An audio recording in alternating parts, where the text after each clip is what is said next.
Hafiz Muda, iaitu salah satu buku dalam siri Juara Muda terbitan Galeri Ilmu Sunan Berhad yang saya tulis buku ini. Ia adalah mengenai kisah mengenai kehidupan awal adik Muhammad bin Ahmad Zahid, iaitu seorang kanak-kanak istimewa yang mempunyai kelebihan kepandaian dalam Al-Quran, ya. Jadi buku ni menceritakan mengenai kehidupan awal Muhammad. Jadi bagaimana dia mula bertandang ke IQKL, berguru dengan Ustaz Hasan Mahmud Al-Hafiz. Lepas itu dia memantapkan hafazan Al-Qurannya bersama dengan Syekh Hussein. Kemudian beliau sambung belajar dengan berguru kepada ayahandanya.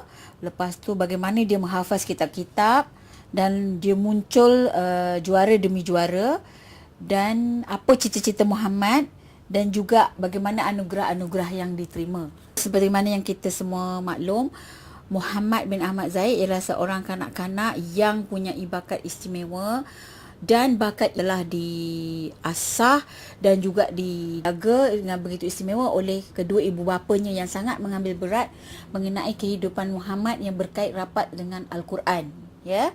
Jadi Muhammad ni dalam cerita ni bagaimana dia telah mempunyai kepandaian membaca dan menghafaz sejak usianya awal 7 tahun. Ya, sudah 7 tahun dia dah menghafal banyak surah-surah dalam Al-Quran, dan begitulah dia teruskan kemahiran demi kemahiran tu sehinggalah dia sendiri meraih beberapa gelaran daripada bakat yang sedia ada pada dirinya, ya. Muhammad ni adalah anak sulung daripada 5 orang adik-beradik, ya. Yang mana bapanya ialah Cik Ahmad Zahid, tu adalah seorang penasihat undang-undang di sebuah syarikat di Kuala Lumpur, manakala ibunya Dr. Siti Khadijah Fadil, orang doktor gigi di klinik pergigian kerajaan yang diletak di Kuala Lumpur, ya. Jadi keluarga ini tinggal di Taman Tun Dr. Ismail, iaitu kira-kira 10 km daripada pusat bandar Kuala Lumpur, ya. Muhammad ni memang sejak kecil lagi dengan adik-adiknya dah diajar mengaji Al-Quran dan juga ilmu agama, ya. Ibu bapanya memang sangat memberi ketumpuan kepada Muhammad sebagai anak sulung kerana mereka mahu dia menjadi contoh kepada adik-adiknya. Saya seronok menulis buku ini kerana Muhammad dan keluarganya itu sendiri memberikan satu sumber inspirasi kepada saya untuk memberikan kepada pengetahuan kepada keluarga-keluarga lain yang mempunyai anak-anak dan ingin maju seperti mana pencapaian yang telah dibuat oleh Muhammad.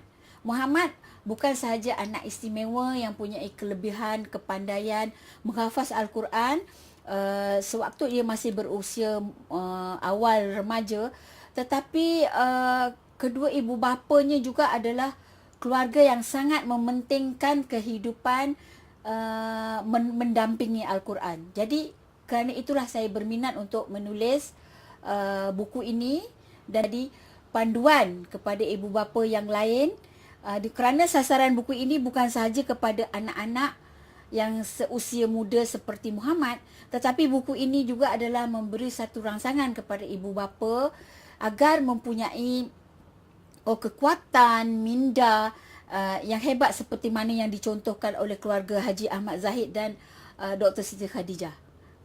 Sasarannya memang kepada anak-anak dan juga keluarga. Dan saya harap kepada pembaca di luar sana, berilah pengetahuan yang sebanyak-banyaknya kepada anak kita, dan asuhlah bakat apa juga yang ada pada anak kita untuk menjadi generasi yang berjaya, terutamanya generasi Islam yang berjaya dan terlebih lagi yang mencintai Al-Quran. Jadi itulah dia sedikit sebanyak kisah Muhammad Hafiz Muda dalam siri Juara Muda kita yang saya tulis. Terima kasih.